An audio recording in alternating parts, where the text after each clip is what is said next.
अस्सलाम वालेकुम, मैं हूं अयाज बरोही और अपने यूट्यूब चैनल में आपको खुशामदीद कहते हैं। फिरोज खान और अलीज़े फातिमा खिलैत के मुतालिक जो केस है वो अदालत में ज़ेर समाअत है। अगर देखा जाएगा तो गुज़िश्ता समाअत पर जो अलीज़े की जानिब से अदालत में जो शवाहिद हैं, जो तस्वीर हैं उन पर किए गए तशद्दुद की वो जो है वो पेश की गई थी। और कल एक्सक्लूसिव वो है मनाज़िर आपको वो जो तस्वीर हैं जो अलीज़े पे जुल्म किए गए थे वो आपके सामने रखे थे। इस वक्त हमारे साथ शाहिद हुसैन जो सीनियर कोर्ट रिपोर्टर हैं वो मौजूद हैं हमारे साथ, उनसे ये फ़ायदा लेंगे। शाहिद भाई, आपने कल ये तस्वीर देखी अलीज़े फातिमा की, ये डेट भी मेंशन थी, एमओलो की रिपोर्ट भी आपने पढ़ी, ये सारी शवाहिद जो हैं वो आपने देखे। तो क्या लगता है फिरोज खान को कैसे देखते हैं आप? स्क्रीन पे कैसे नजर आता है? और देखा जाए निजी जिंदगी है उनकी, तो ये जो मामला सामने आया, अब अदालत में ये सारी चीजें आ गई हैं, तो कैसे देख रहे हैं इस मामले को? देखें यार भाई, आपका बहुत शुक्रिया। जो चीज़ स्क्रीन पर नजर आती है बुनियादी तौर पर वो वैसी नहीं होती, हकीकत में बहुत कुछ और ही होती है। हर किसी की ज़िंदगी के ज़ाती मसाइल भी होते हैं, लेकिन मतलब इस हद तक नहीं है कि इस हद तक आप आगे चले जाएं और उसके बाद फिर आप मतलब जो साहबका अहलिया है ना सिर्फ उनको उनकी ज़िंदगी जीरण करें, बल्कि अपनी औलाद के लिए भी परेशानी का सबब बने, तो ये तो बहुत ज़्यादा मुश्किल मामला है। अब लोग सवाल करते हैं कि भाई आप लोग क्यों डिस्कस करते हैं? मामला पब्लिक में आ गया, वैसे पब्लिक फिगर है और मामला पब्लिक में आ गया है, अदालतों में आ गया है। और वो अदालतों में जब केस चलते हैं, जिस तरह दीगर आप केसेस रिपोर्ट करते हैं, हम उसी तरह केस रिपोर्ट करते हैं। अब देखें, अब ये एक दफ़ा का ये मामला नहीं है, या एक दफ़ा तशद्दुद का निशाना बनाया हो, 2 दफ़ा निशाना बनाया हो, 3 अलग-अलग डेट्स पे तशद्दुद का निशाना बनाया, जो कि अस्पताल की रिपोर्ट है, दरख्शा थाने की रिपोर्ट है, उसके हिसाब से चीज़ें क्लियर हैं। जिसमें एक 7 जुलाई को जो है वो 7 जुलाई 2020 का तशद्दुद का निशाना बनाया गया, और उसकी जो डेट भी, टाइम भी मेंशन किया गया, शाम दोपहर के 3 बजे का टाइम था। और इसके अलावा एक और तस्वीर मंजर आम पर आती है, जिसके ऊपर जो है वो 7 अप्रैल जो है वो 7 अप्रैल को रात के 12 बजकर 53 मिनट पे तशद्दुद का निशाना बनाया गया।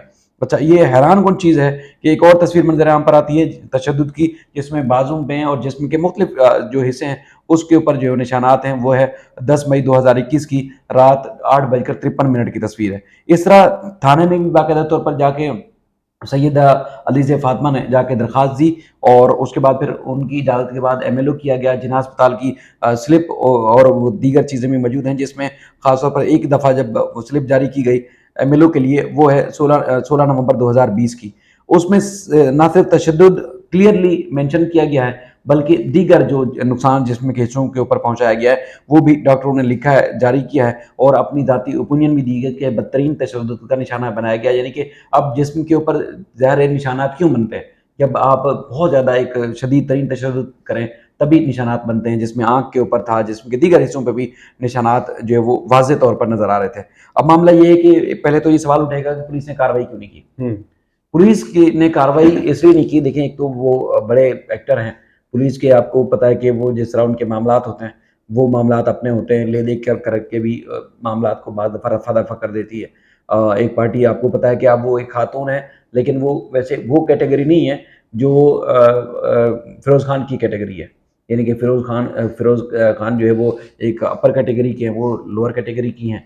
अच्छा, उसके बाद फिर दूसरा ये है कि हमारे मुख्तलिफ सोर्सेज़ भी बताते हैं कि इसने थाना दरक्षा में अपने ज़ाती जो सरसूख था, जो सोर्सेज़ थे, वो इस्तेमाल किए, जिसकी वजह से पुलिस ने इनके खिलाफ सिरे से कार्रवाई की नहीं। यानी कि सारे प्रूफ होने के बावजूद, सबूत होने के बावजूद, 1 दफ़ा नहीं, 2 दफ़ा नहीं, 3-4 दफ़ा इस तरह मुख्तलिफ मौक़ों पे जो तस्वीरें सामने आई हैं, उस हिसाब से अगर हम बात करें तो उस पुलिस ने इसके खिलाफ कार्रवाई ही नहीं की। अब एक औरत जिसको आप जिससे आपके बच्चे हैं, आपने अ, एक बेहतर ज़िंदगी का सोचा हो, और उसने भी आपसे अच्छी ज़िंदगी के जो है गुज़ारने के ख्वाब सजाए हों, वो इतनी तो पागल नहीं होगी कि वो हुँ। इस हद तक जो है इतना एक्सट्रीम कदम पे चली जाए, आगे चली जाए।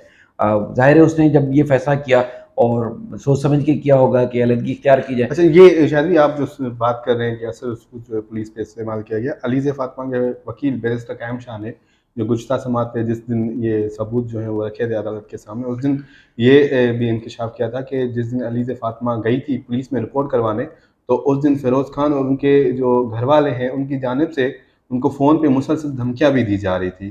तो मतलब हमें लोग कहते हैं कि आप अलीज़े की जो है वो साइड ले रहे हैं और बायस्ड हैं, या यार, जो दूसरी चीज़ें हैं। तो लोगों को ये समझ में नहीं आती कहानी कि जो हक़ाइक़ हैं हम वो दिखा रहे हैं। अगर फ़िरोज़ खान कुछ कहता है कोर्ट में तो हम भी तो पब्लिक के सामने वो लेकर आते हैं। देखें अयाज भाई, मामला ये है कि लोगों को पहले ये चीज़ समझना होगी कि मीडिया का काम क्या है, ठीक है, या जो भी एक अथॉरिटीज़ हैं, सिविल सोसाइटीज़ हैं, या मुख्तलिफ जो जिनकी आवाज़ सुनी जाती है, अब दूर दूर तक पहुँचती है, सुनाई जाती है, जिसका असर होता है, उसका काम ये है कि हमेशा मजलूम की साइड आप खड़े होंगे, बिल्कुल जालिम ऐसा की ही है। साइड कभी भी नहीं खड़े होते। बिल्कुल। फिरोज़ खान एक्टर हैं, फिरोज़ खान को लाखों लोग चाहते हैं, करोड़ों लोग चाहते हैं, अच्छी एक्टिंग करते हैं, सिर्फ एक्टिंग की हद तक ही अच्छी एक्टिंग करते हैं, लेकिन ज़ाती ज़िंदगी में वो बिल्कुल ज़ीरो है। तो जो कुछ अदालतों में आया, जो कुछ खातून के साथ बीती है, अलीज़े की जगह पे कोई और भी खातून होती तो मीडिया उसकी ही साइड पे खड़ा होता। बिल्कुल ऐसा ही मीडिया का काम ये सिर्फ पाकिस्तान का असूल नहीं है, पाकिस्तान के मीडिया की दस्तूर नहीं है, ये पूरी दुनिया के मीडिया का दस्तूर है कि हमेशा मीडिया मजलूम साइड पे खड़ा होगा। हमेशा आप बड़े बड़े पाकिस्तान के सहाफ़ी को देख लें, पहले जो इमरान खान को सपोर्ट करते थे, जब वहाँ इमरान खान हुकूमत में नहीं थे, लेकिन जब हुकूमत में आए तो उस वक्त भी उन्होंने इमरान खान की चापलूसी जारी नहीं रखी। बिल्कुल लेकिन ऐसा ही। इमरान खान के जो गलत काम थे उसने उन्होंने नुमायां तौर पर वो रिपोर्ट किया कि इमरान खान की हुकूमत ने ये गलत फैसला किया, ये गलत फैसला किया, ये गलत फैसला किया। इसका मतलब ये नहीं है कि एक दफा आपने एक तरफ की साइड ले ली तो मरते दम तक उसी साइड पे रहेंगे। ये आपकी कहते हैं कि वो चापलूसी तो हो सकती है, ये सहाफत नहीं हो सकती। सहाफत ये है कि हमेशा आप अपोजिशन का किरदार अदा करेंगे और हमेशा मजलूमियत की साइड पे खड़े होंगे। जो जालिम होगा उसकी साइड पे आप कभी भी नहीं खड़े हो सकते। ये आप बायस या ये कहें कि आप एक गैर जानबदाराना या जानबदाराना का आप इल्जाम नहीं लगा सकते। ये हकीकत बात है जो कुछ अदालत में आई है। अच्छा, आप खुद अंदाजा लगाएं कि इतना बड़ा एक्टर, ठीक है, अब वो अपनी जिंदगी को नहीं सुलझा सका, वो मुख्तलिफ मौजों के ऊपर बड़े बड़े कामयाब ड्रामे बनाए, लेकिन वो अदालत में भी आके जो भी एटीट्यूड देखा, अपने पूरी दुनिया ने देखा, बिल्कुल वो ऐसा क्या ही है। एटीट्यूड होता है, बिल्कुल। वो यही होता है। अच्छा, आप खुद देखें, जहां ये आपको पता है कि जो लव मैरिज के जो केसेस हैं 99% कामयाब नहीं होते। कई ऐसी और भी इनके अलावा और भी माएँ बहनें बेटियां बेचारी दर दर की ठोकरें खा रही होती हैं, मुख्तलिफ एजेस की होती हैं। अगर कंप्रोमाइज जिंदगी आप गुजारें तो 10-20 साल 50 साल भी गुजर सकती है, लेकिन ये बाद शादियां ऐसी होती हैं 2-4 साल बड़ी मुश्किल से चलती है। यहाँ और पे ये एक सवाल आ रहा है ना कि अगर अलीज़े पे तशद्दुद किया गया था 2020 में, ये हुआ था मामला, तो उसने बर्दाश्त किया। उसने कह रहे हैं कि क्यों बर्दाश्त किया। अरे भाई, वो क्या करती निकाह में थी, उसके 2 बच्चे नहीं, थे, क्या उसके करती 2 बच्चों का सोचना भी था। भाई, उसकी तरफ से जितना वो गुजार सकी उसने वो गुजारा। उसके बावजूद वो मामला कोर्ट में अलीज़े फातिमा तो नहीं लेकर आई, फिरोज खान खुद आए हैं। अब 17 को डिवोर्स होती है और आप 3 को डिवोर्स होती है और 17 को आ जाते हैं आप कोर्ट में कि बच्चों से मुलाकात नहीं करवाई जा रही और बच्चों की कस्टडी मुझे दी जाए। तो ये लोग चीजें नहीं सोच रहे। भाई अगर अलीज़े में खामियां थी तो फिर आपको कंप्रोमाइज करना चाहिए था। जब आपने भाग भाग के जब बढ़ चढ़ के शादी की है तो उस वक्त भी आपको पता होना चाहिए कि अलीज़ा की हैसियत क्या है और आपकी हैसियत क्या है। बिल्कुल। उस वक्त आपको कंप्रोमाइज करना चाहिए था। एक औरत मतलब हर कोई जो है ना चाहता है कि औरत को ही दबाएं, तबाह करें। औरत हर लिहाज से कुर्बानी दे, हर तरह से उसके ऊपर तशद्दुद करें, हर लिहाज से हर चीज की तवक्को जो एक्सपेक्ट किया जाता है ना, औरत से किया जाता है। मर्द जो तुरम खान होगा, मर्द की बारी, मतलब आप खुद अंदाजा लगाए, एक मजलूम औरत की चीज को हम रिपोर्ट कर रहे हैं, क्या इल्जाम है जी, ये बायस रिपोर्टिंग। तो मतलब हर चीज की आप तवक्को औरत से रखें। औरत 2-3-4 साल तक तशद्दुद बर्दाश्त करती रही, वो ठीक था। अगर वो बेचारी उठ के घर चली गई, उसके खिलाफ आपने केस किया, तो औरत तब भी औरत गलत है। और फिर ये आप जिम्मेदारी निभा रहे तो तब भी आप ही गलत है। मैं हंस रहा था कल, सोच है, कैसी नफ्सियात है किसी लोगों की। ने एक कमेंट किया था, उस पे कहा था कि अलीज़े फातिमा की जो तस्वीर थी जो आग सूझी हुई है, तो कह रहे थे कि ये तस्वीर जो है फेक है और हमने मैच करके देखा है, 8-10 दफा मैच करके देखा है, अलीज़े फातिमा ही नहीं है। तशद्दुद वाली तस्वीर और आप ओरिजिनल को, अब उसमें कोई पोज तो नहीं ले रही थी ना वो, या ड्रामे की एक्टिंग के लिए तो उन्होंने वो पोज नहीं बनाया हुआ था कि चलें तशद्दुद वाली एक्टिंग कर लेते हैं, चलो आप मैच करेंगे, कर जाएगी। ये मामला सारा पुलिस अदालतों में है, रिकॉर्ड का हिस्सा है। आपने कोई नहीं एडिट करवा के घर के लेके आया, ना मैं नहीं लेके आया, ये अदालत का रिकॉर्ड का हिस्सा है। जिसको भी एतराज है, अगर फेक भी होगी तो अदालत में उसको बेगुनाही साबित करनी फिरोज खान को। ये अगर तस्वीरें, डॉक्यूमेंट्स, एमएलओ रिपोर्ट, थाने में जो कुछ हुआ है, अगर ये फेक है तो बेगुनाही साबित करनी है फिरोज खान को, और अगर ये चीजें सही हैं तो साबित करनी है अलीज़े के वकील को। बिल्कुल ऐसा ही है। और जो अलीज़े के वकील हैं, उन्होंने कहा था कि ये सारे शवाहिद जो हैं वो सबूत जो हैं वो सच्चे हैं, अगर आप फ्रांजिक करवा सकते हैं तो आप भले फ्रांजिक करवा लें इनकी, और इनसे कोई भी छुपाई हुई बातें नहीं। उन्होंने ये भी कहा था कि कुछ चीज़ें ऐसी हैं जो मोबाइल से उन्होंने डिलीट कर दी थी, ये मतलब कुछ चीज़ें इनको जो है वो रिकवर हो सकी है, बाकी चीज़ें सारी जो है उन्होंने कर दी थी।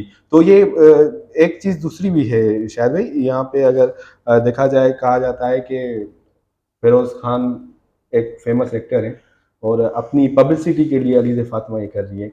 यहाँ पे मेरा एक सवाल है आपसे, अगर इनको पब्लिसिटी के लिए करना होता तो 4 साल फिरोज खान के साथ रहिए, तब भी वो फेमस एक्टर ही थे और एक्टर ही थे। करना चाहती तो वो एक्टिंग भी शुरू कर सकती थी। पब्लिसिटी के लिए क्या मतलब, क्या पब्लिसिटी अगर चाहिए थी तो उस खातून को तशद्दुद, जुल्म, बर्बरियत बर्दाश्त करने के बावजूद उसने जिंदगी साथ गुजारनी थी, ना कि अलग ही इख्तियार करनी थी। पब्लिसिटी क्या चाहिए, मतलब अपनी जिल्लत करवा के पब्लिसिटी चाह रही है।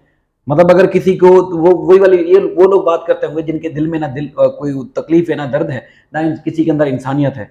अगर एक खातून जिसने इतना तशद्दुद बर्दाश्त किया, इतना जुल्म बर्बरियत बर्दाश्त की, और उसके बाद फिर वो 4-6 साल उसने जिंदगी गुजारी, आज भी उसी के बच्चों को लेके वो गोद में लेके अदालतों के चक्कर काट रही है, वो पब्लिसिटी के लिए कर रही है। और वो बंदा जिसको बच्चों की परवाह नहीं है, जिसको अपने माँ बाप की परवाह नहीं है, किसी रिश्ते की परवाह नहीं रखी बंदे ने, वो सही है। तो ये माशरे की एक सोच है, इसको ना आप बदल सकते ना मैं बदल सकता हूँ। बिल्कुल, बहुत शुक्रिया शाहिद साहब, ये सारी चीज़ें, और इस चीज़ पे आप लोगों को हमारे जो देखने वाले हैं उनको ये सोचना चाहिए कि हर दफ़ा जो है वो जो स्क्रीन पे नज़र आता है बंदा जैसा वो दिखता है, या वो सही नहीं होता। मज़लूम मज़लूम होता है और मज़लूम के का साथ दिया जाता है, और जो शवाहिद अदालत में पेश किए जाते हैं, चाहे वो फ़िरोज़ खान की जानिब से हों या अलीज़ फ़ातिमा की जानिब से हो, क्योंकि शुरू से मैं इस केस को कवर कर रहा हूँ, एक वाहिद रिपोर्टर मैं ही हूँ।